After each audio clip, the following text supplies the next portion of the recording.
players and the team. Keep a great company in the stream. It's a Murali Aim. Welcome to the show. We're here when you're high. We're here when you're low. Some days you're happy, some days you wanna when happy it's we when man it's them. It's the same place, Murali and Sri Lanka cricket we gon' represent. Go tell a friend.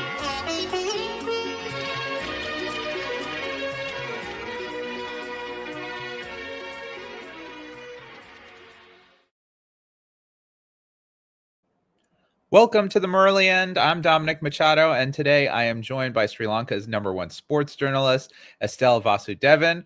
And here we are covering Sri Lanka's first T20 match against India. The women have gone down rather decisively in an 8-wicket loss. They set 122 as a total for India to chase, which they chased down in about 15 overs. Estelle, let's start with Sri Lanka's batting performance, because I think, from our discussions, that was the thing that kind of set the tone. So they come out with Chamari, obviously, as one of the openers, and then Vishmi as the other opener. What did you make of the choice to put in Vishmi as Chamari's opposite number today? Yeah, I think it's something that we've discussed even in the ODI game, right? Where do you fit in Vishmi Gunaratne now that her form's kind of petered out over the last 12 months or so. So that's been a question mark. I think there's no better place to play her in. I think that may be the issue for Sri Lanka, because where else can you fit her in? Because she is someone who takes a while to get going. So batting the power play could be beneficial, because if she gets a couple of boundaries to get off the mark or get going, then that holds her in good stead. But coming in the middle order, you could say with the field out, maybe that is beneficial. But in my opinion, I think, and they've identified that maybe opening or batting in the top order is the best kind of position for her, hoping that maybe she can come into some form. But once again, I mean, she made 30-something, but not the best innings we've seen from her. Yeah, I think you're right, Estelle, that this is the place where she has to bat. She has to bat at the top. And I think the part that you mentioned that I also agree with is the loss of form. So if you look at last year, she was striking at 95 and averaging 25 in T20s. That's dropped to 15 and 82, which is much more like what she was in 2023 and 2022. They've only played 3 T20Is this year, so maybe not a big enough sample size. But if you look at her ODI record, the same thing has happened. Her strike rate, which had bumped up to the high 70s in 2024, is now down to the mid 60s. So to me, that's the big thing, is that this loss of form has come with a loss of intent as well. I think in 2024, we talked about that little shimmy down the wicket to hit over the mid-on and mid-off fielders to create a boundary option. I don't see that same kind of intent from her. And then I think the other big thing for me, and I'm curious how you feel about it, Estelle, is how does Vishmi at the top affect the rest of the batting lineup?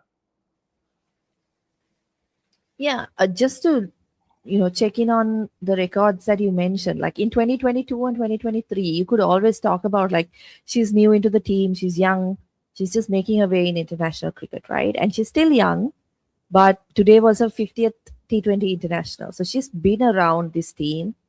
You can't really call her inexperienced anymore. And it's clear that she's kind of struggling with her form, right? And has been for the last little bit of a while, even in ODI cricket. So it is certainly a concern in terms of how it affects the batting order. To me, I think barring Chamari, Sri Lanka's most dynamic batters, particularly in this format, are Kavisha Dilhari and Nilakshi De Silva, right? Yeah. Harshita Samaravikrama is the one who's going to hold the innings together, but those two are the ones who can really push and get the score going from like a 120 to a 160, right? Those are the two players who can provide that final push. But what we're seeing is, because Sri Lanka want to play Vishmi Gunaratne, they've come to a position where Hasini Pereira is batting well. She's in good form. Yeah. Vishmi Gunaratne they see as opening as her best option. So in accommodating those two players, that means Harshita, Kavisha, and Nilakshi all drop one spot lower Mhm. down the order, right? And have less deliveries to face. Because remember, neither Vishmi nor Hasini is getting out for like two ball ducks or, Yeah. facing less than 10 deliveries. They are consistently facing more and more deliveries, but not scoring at a fast enough rate, which Yeah. means that those other three I spoke about are not they don't have enough time to come in um, and get going or make an impact on the game. So that is going to be a big Mhm. concern. Sri Lanka, if they insist on playing both Hasini and Vishmi, I think we've mentioned this plenty of times over the last 7 to 8 months. Yeah. Hasina is someone that we have been critical of and have questioned her place in the past. But over the last few months, certainly since that ODI tie series against India and South Africa, she has Mhm. shown clear intent to score fast. And we saw that today as well. Even the dismissal, I thought you could almost excuse it because Yeah. she had the boundary of that shot earlier in the innings. So there is like a growth in terms of Hasini Pereira's, Yeah. flow. She's moving upwards or has moved upwards in the Mhm. last 6 months. The same can't be said about Vishmi Gunaratne.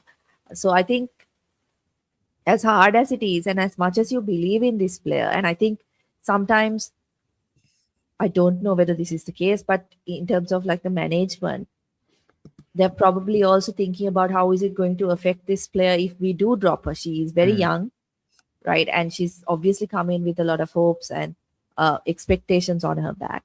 How is it going to affect her if she's left out of the team? But at the Mhm. same time, what they need to pay attention to is that no matter how much you believe in her, if she's not making runs, then she should not be in the team, right? Yeah.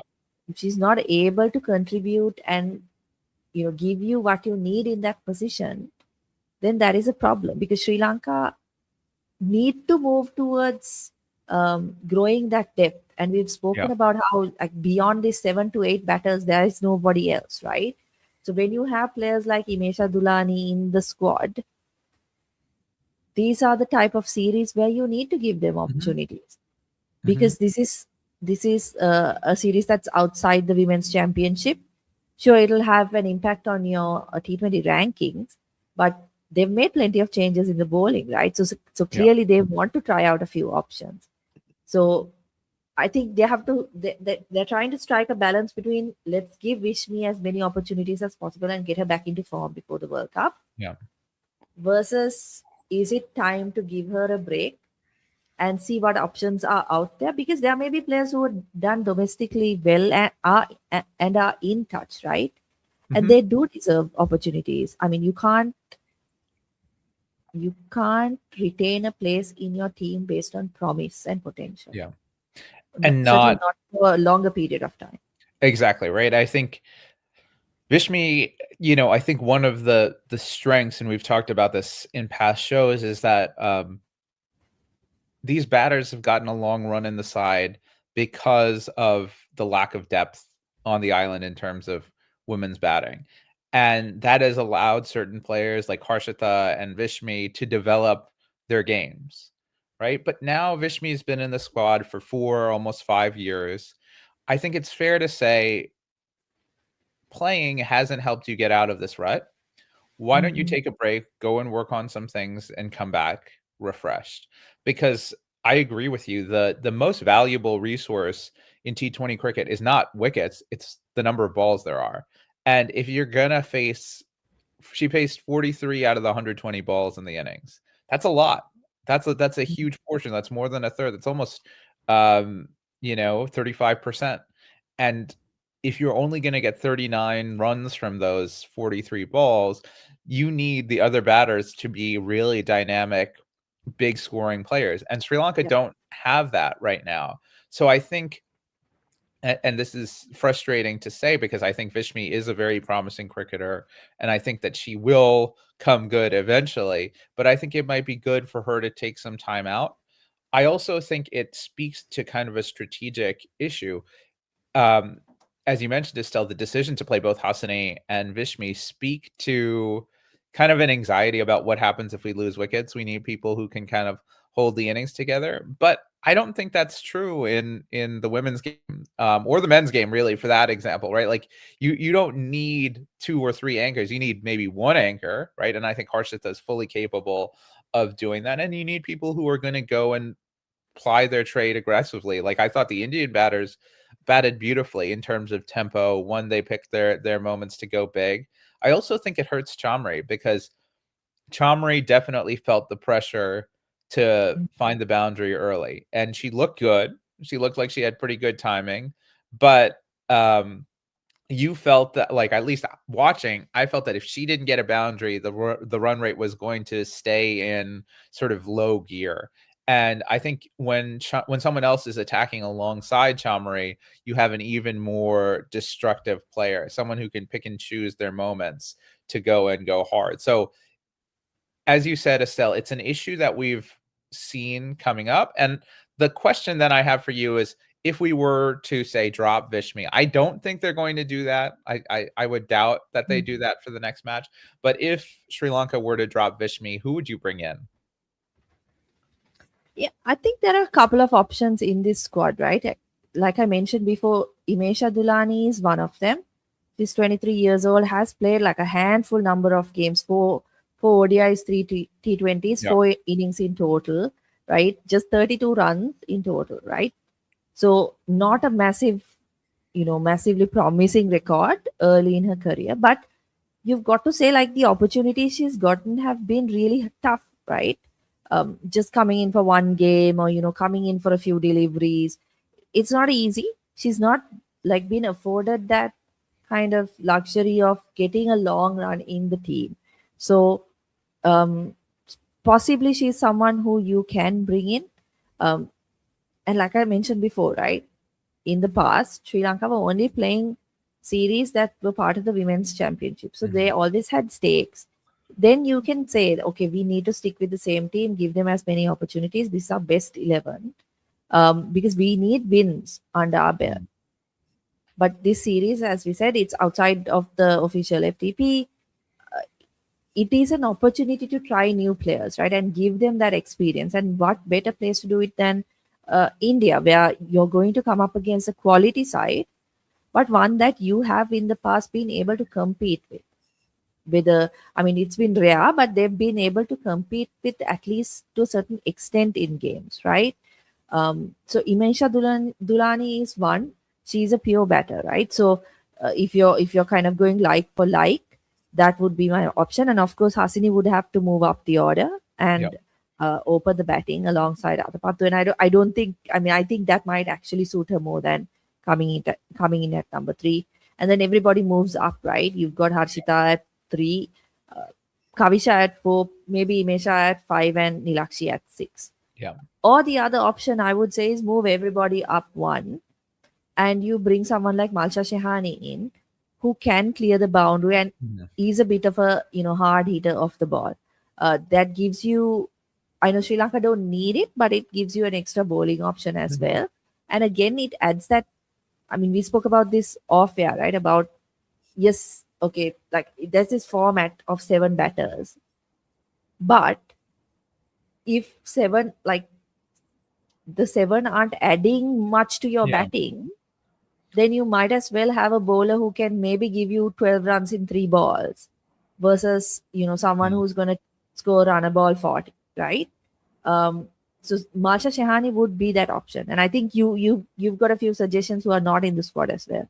Yeah, I was going to say, I think, Estelle, we've been talking about this quite a bit. The 7th batter, it's a very sort of low utility position, right? Because how often does a 7th batter come in, and how often does a 7th batter actually face a considerable number of balls where they can make a difference? So having that 7th batter be able to do something else, I think, is absolutely crucial.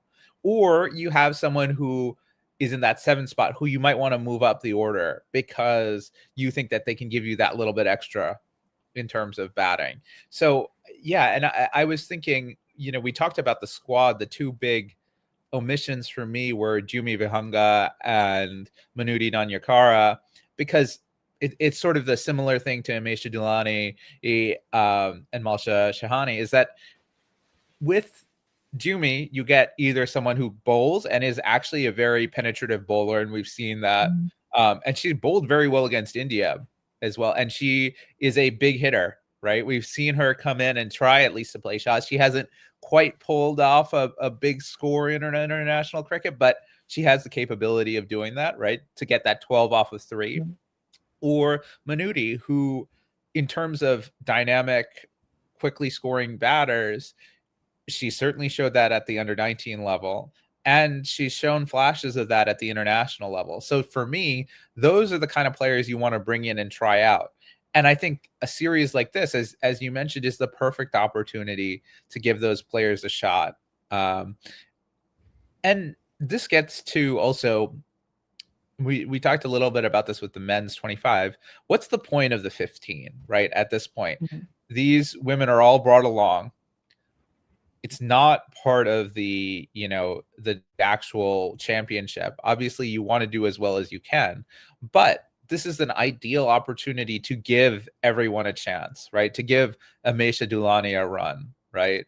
To give new bowlers a chance, which we'll get to in a moment, because I think that was one of the bright spots for today. But I think this is the opportunity to try and experiment and ask yourself, we don't have the firepower that India has. We don't have the firepower that Australia has. What is the brand of cricket that we're going to follow to win matches? Because I don't think they have that answer.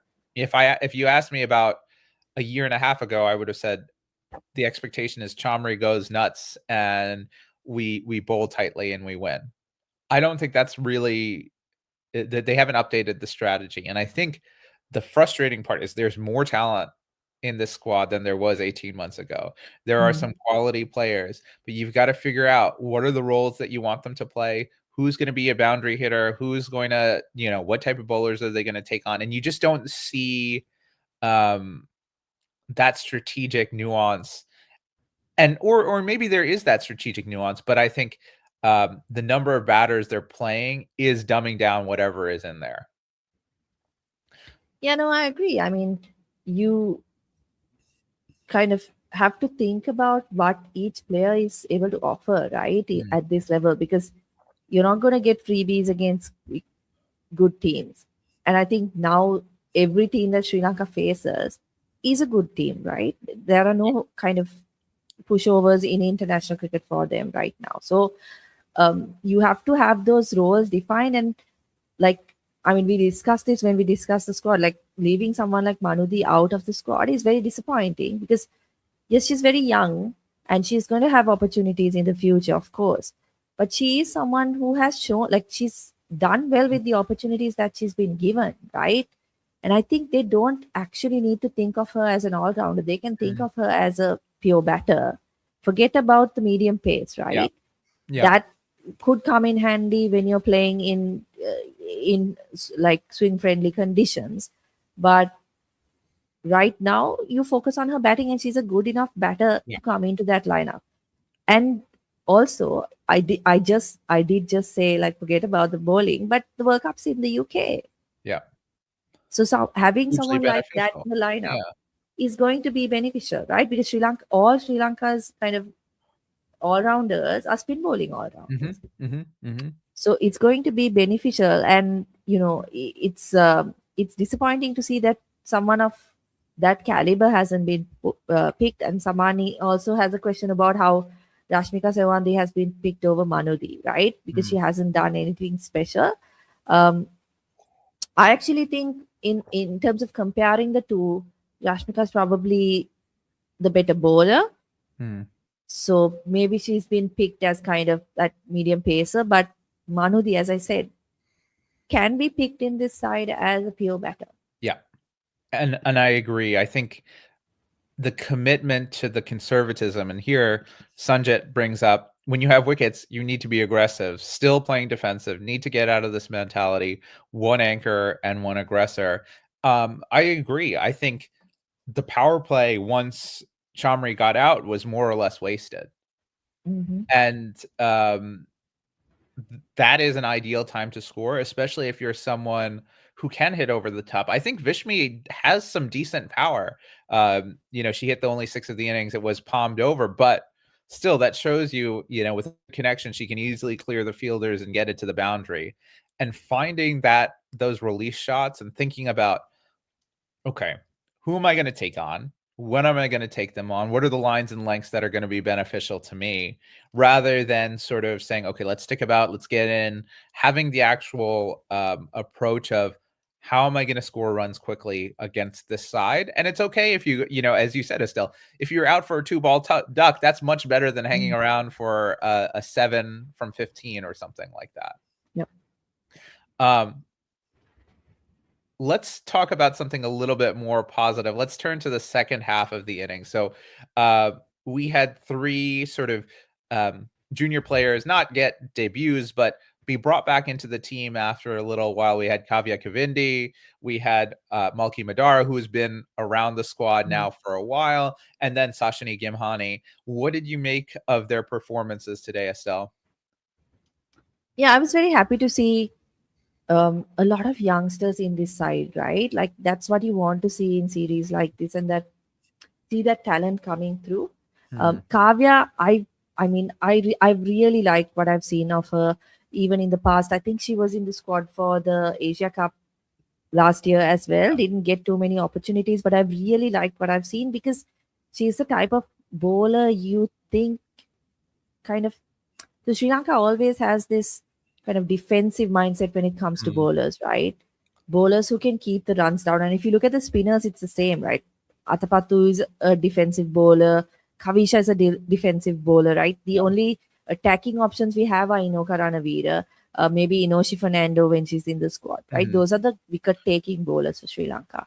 So Kavya is, as a quick bowler, one of those wicket-taking options. She's not trying to keep the runs down. She is able to get some movement, and today we saw how disciplined she can be, right? Particularly in that power play, coming up against like explosive players like Shefali Verma, Smriti Mandana, even Jemima Rodriguez, who do score very quickly and are coming off, remember, World Cup win, coming off with a lot of confidence under their belts, right? So I thought she was really impressive today. And I hope they stick with her throughout this series because she needs that game time. And Sri Lanka's the quicks that have not made the squad this time, Udeshika, Achini, they are at the latter part of their careers, right? So you want players like this to come through. And I also think Kavya's batting is something that Sri Lanka can work on. Yeah. He certainly can. I mean, I've seen her in the nets. She can bat. And developing that could be massive, not just for the team, but like in terms of her prospects when it comes to franchise cricket and such, because medium pace bowling all rounders are always valuable, right? Yeah, I 100% agree. I thought she looked really impressive. And against 2 batters who can really take you down if you are missing your length or your line, she looked really good. And I thought she paired well with Malki Madara too. And Malki continues to impress me. And I think that's a good opening pair. I think they kept things tight against those explosive Indian openers. I also think they mix up their delivery. So you get some of these slower balls that seem to give the Indian batters a little bit of trouble. And they looked really good. They were both good in the field as well. So I think they're huge plus points to having them in the squad. So that's really heartening to see because, as much as I appreciate the old firm of Kulasurya and Prabodhini, and they have bowled well for so long, I think some new blood is important, at least to get going and flowing before the World Cup. On the other hand, while I think Malki and Kavya were both impressive, it wasn't such a good debut for Sashini Gimhani. Yeah, she really struggled to kind of find her lens, right? Lines and lens. And I think that's kind of to be expected. in terms of the style that she bowls, Mm. left arm wrist spin, and a bit of a Paul Adams type action. Control Yeah. is going to be difficult, right, for this type of bowler.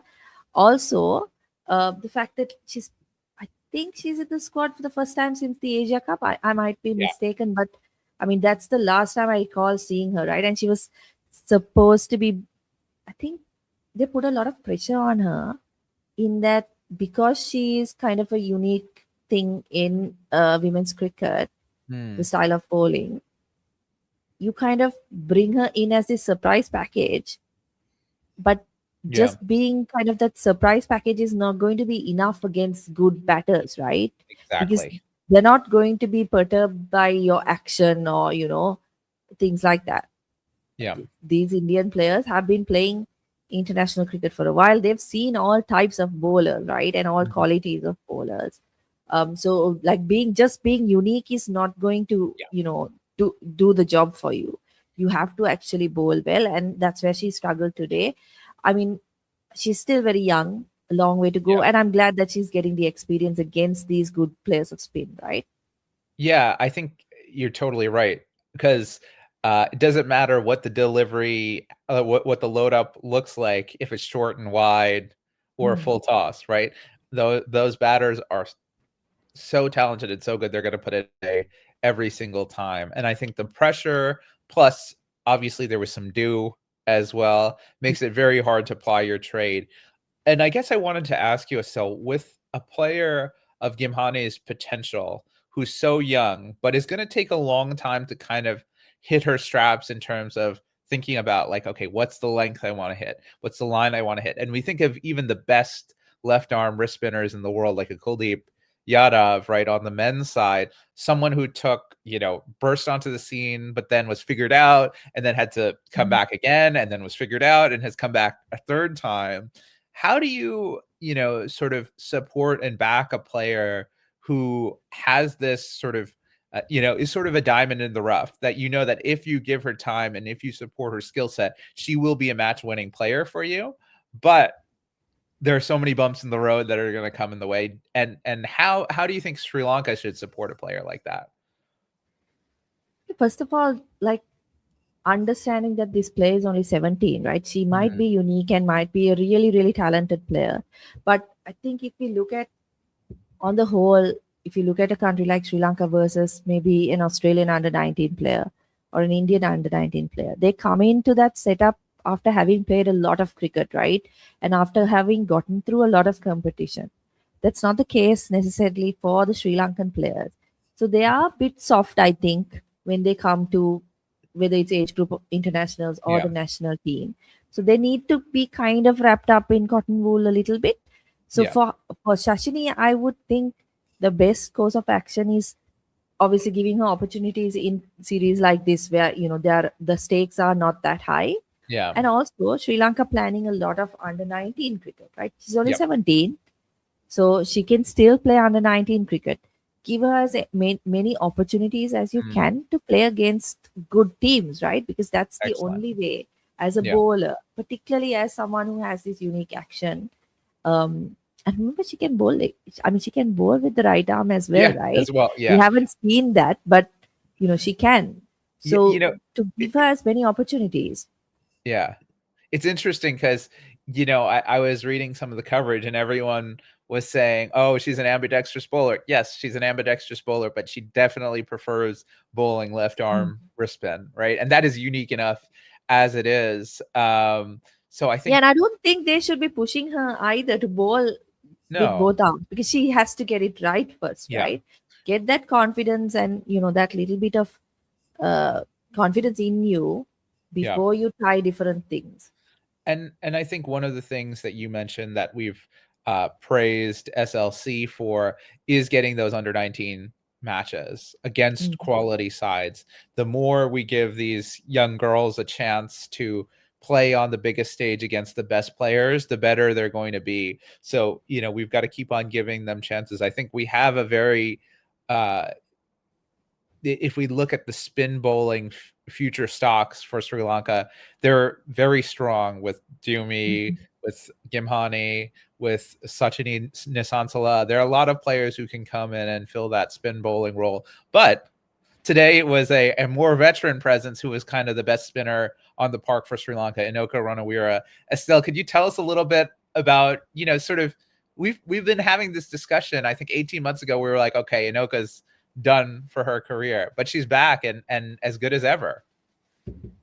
Yeah, when she didn't play that Asia Cup, I mean, it looked like her career was over, Yeah, right? But it really did. It's been kind of a rebirth for her, because I felt like when she was included in the World Cup squad last year, and she didn't really do much, right? No. She struggled a bit in the UAE, but since that point, even in the ODI World Cup, she was by far the most like dangerous looking bowler for Sri Lanka. Yeah. And here too, I think a lot of teams also approaching her in a way that, look, we don't want to get runs off her.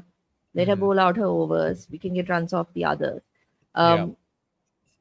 Just, I think it's the pace that she's kind of picked up. She seemed to be very, very slow during that World Cup in UAE. But she seems to have gotten a bit of that pace back, and that's what's kind of troubling the batters. Even today, she got one to hit Harmanpreet right in front. I thought it was absolutely plumb, but it turned out that she had an inside edge, right? I couldn't believe and that hurried Harmanpreet. Yeah. And also, and now I'm curious your opinion whether when she got out, when she got Smithy out, right? It seemed like that was a plan, because the fielder was placed, I think at long on, right? And she's taking the ball away from Smithy and was able to get her caught. She knew like exactly the shot. So that intelligence, that cricket intelligence, that bowling intelligence to say, okay, I know what she's going to do. I'm going to try to bait her into it. That's, that's world class. I think we were talking about it on commentary as well, right? A left arm spinner bowling to a left hander. So you're bringing the ball in. And I think the fielder was at long off, right? Long off. Yeah. So sorry. Left-hander. You're basically protecting what you're protecting for a shot that you want her to play. You want her to go over the top against the spin. Against the spin, exactly. Right. But I think this is something that Sri Lanka have done in the past as well with Smithy, where they do have that fielder on the offside out for her, because they know she likes to go inside out, right? So just the way she was able to lure her into that shot.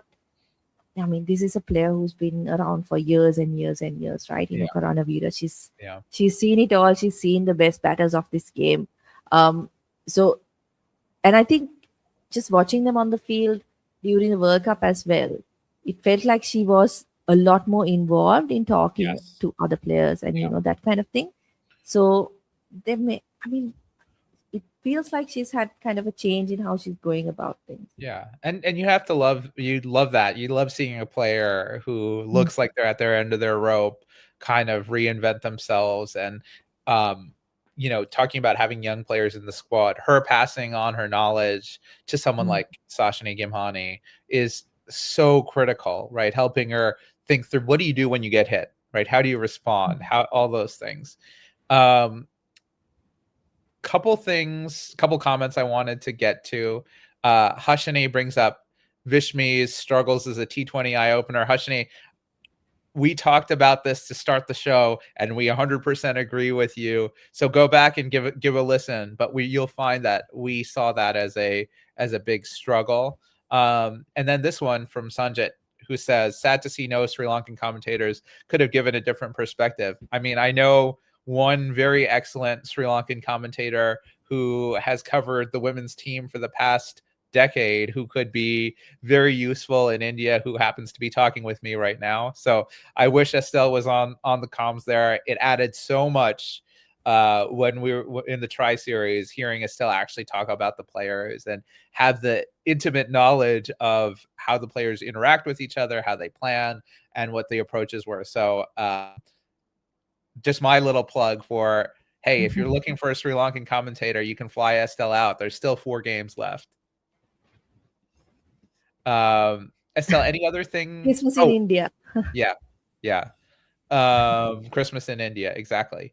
Now, last question. This is from Samani. don't you guys think that this is going to happen even to social media, even social media advocates ask for under 19 talents to the national side? There's a huge gap between under 19s and international. So we were just talking about Sashini Gimhani.